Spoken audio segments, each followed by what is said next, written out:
بسم اللہ الرحمن الرحیم۔ ہم جادو کی علامات کو بیان کر رہے ہیں تو کچھ ہمارے دوست، ہماری بہنیں، ہمارے بھائی بتاتے ہیں کہ میرا بیٹا ہے بہت اچھے گریڈ لیتا تھا بچپن سے ہی، یعنی یوں سمجھ لیں کہ وہ کے جی پریپ کا بچہ تھا لیکن اپنے کلاس میں وکٹری سٹینڈ پہ تھا، اپنی کلاس میں فرسٹ سیکنڈ تھرڈ پوزیشن پر کھڑا تھا۔ پھر بات آگے بڑھتی گئی اور ہماری یہ بات، ہمارے بچے کی یہ صلاحیت ہمارے اعزاء، اقارب، احباب میں اور جوائنٹ فیملی کی صورت میں ہمارے بچے کے چچا تایوں پھوپھیوں میں پھیل گئی۔ اس کی وجہ سے معاملات یہاں تک پہنچ گئے ہیں کہ بچہ اب میٹرک 3 دفعہ امتحان دے چکا ہے، تینوں دفعہ فیل ہوا ہے، تینوں دفعہ پوری محنت کے باوجود وہ ناکامی کا منہ ہی دیکھ سکا ہے۔ کامیابی اب اس کو بہت دور محسوس ہوتی ہے اور اپنے تعلیمی مستقبل سے وہ مایوس نظر آتا ہے۔ کچھ لوگ یہ بتاتے ہیں کہ ہمارا بچہ بہت اچھا قابل ذہین ہے، اس نے امتحان دیا ہے، امتحان دینے کے بعد اب اسکالرشپ کے لیے یا مزید اعلیٰ تعلیم کے لیے دنیا کے کسی حصے میں جا کر پڑھنا چاہتا ہے، لیکن اس کا ویزا آ کر نہیں دے رہا۔ اس ویزے میں اور اس کے ان انٹرویوز میں اور دیگر معاملات میں ایسی رکاوٹیں ہیں کہ اب وہ مایوسی کو اپنا مقدر سمجھ بیٹھا ہے، ناکامی کو اپنے گلے سے لگا بیٹھا ہے، ناکامی کے طوق کو اپنے گلے میں سجائے بیٹھا ہے اور اس پر اب مطمئن ہے۔ یا بعض لوگوں کی شکایت یہ ہوتی ہے کہ ہماری بیٹیاں بیٹے بہت قابل ہیں، بڑے محنتی ہیں،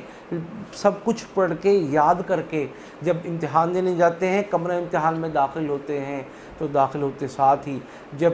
امتحان کا پیپر اور پرچہ ان کو دیا جاتا ہے تو سب کچھ ان کے ذہن سے ایسے صاف ہو جاتا ہے جیسے بالکل جواب والی شیٹ، جیسے اس پہ کچھ نہیں لکھا ہوتا، ایسے ہی ان کا دماغ بھی بلینک ہو جاتا ہے۔ اور بعض لوگ ایسے ہیں کہ جو کہتے ہیں ہم پورا بہت اچھا امتحان دے کے آئے، لیکن بہت اچھا امتحان دینے کے بعد ہماری جو صلاحیت، استعداد ہے، اس کے مطابق نمبر نہیں آتے۔ ہم سے کم پڑھنے والے، کم صلاحیت والے اچھے کالجوں میں، اچھی یونیورسٹیوں میں اپنی منزل مراد کو پا چکے ہیں اور ہم سارے محنت کرنے اور ان لوگوں کو محنت پر کھڑا کرنے اور سکھانے کے باوجود ناکام ہیں۔ تو یہ اس بات سمجھ لیں کہ یہ ان لوگوں کی اور ان لوگوں کے بچوں کی تعلیمی بندش کروائی گئی ہے۔ اب تعلیمی بندش کیسے کھلے گی؟ اس کے لیے بنیادی بات، ان کو روحانی علاج سے گزاریں اور ساتھ ساتھ آپ یا آپ کا یہ بچہ خود یا ان تمام بچوں میں سے کوئی ایک بچہ روحانی عمل چہل کاف حاصل کرے۔ یہ عمل پڑھے گا، پانی پر دم کرے گا، پیے گا، چھڑکے گا اور